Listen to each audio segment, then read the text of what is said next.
ពេលអាយុច្រើនទៅចូលចិត្តអង្គុយលេងជាមួយចាស់ចាស់ស្លឹកទំមងបងប្អូនហើយក្មេងៗមកលេងនៅចំការការចូលឆ្នាំហ្នឹង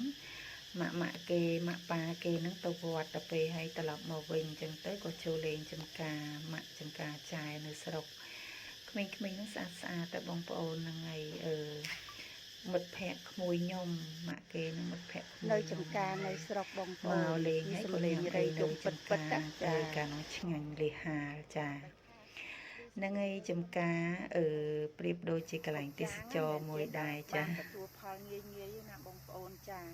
ត្រូវការពេលវេលាត្រូវការចាប់ផ្ដើមត្រូវការដាំដុះអញ្ចឹងអ្វីតម្រាំតែយើងបានផលគឺមានការខិតខំប្រឹងប្រែងមែនតែនចាគឺបើសិនជាដាំដំណាំវិញយើងដាំតាំងពីតូច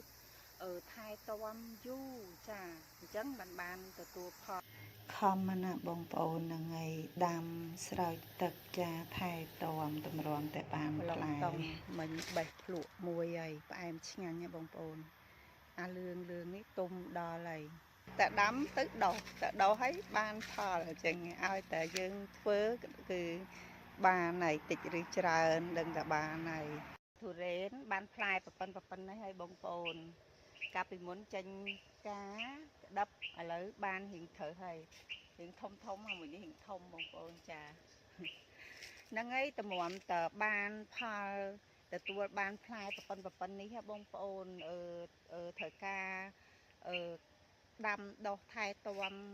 យូរបងប្អូនហើយទៅយើងត្រូវដាក់ជីស្រោចទឹកហ្នឹងរដូវហ្នឹងមកមានញឹកស្រោចទេបងប្អូនហើយតម្រាំតវាបានផលការប្រឹងប្រែងប្រើពេលយូរហើយនឹងយើងចំណាយចាការថែទាំចំណាយកម្លាំងឃើញថាអ្វីក៏ដោយមិនចេះតែងាយស្រួលបានទេចាគឺយើងត្រូវការខិតខំតស៊ូព្យាយាមតែពេលខ្លះទៀតខិតខំព្យាយាមហើយណាដើមខ្លះឲ្យផលដើមខ្លះក៏អត់បានផលដែរអញ្ចឹងអ្វីក៏ដោយអ្វីដែលយើងខិតខំឲ្យអស់ពីលទ្ធភាពហើយបើសិនជាយើងបានផលឬក៏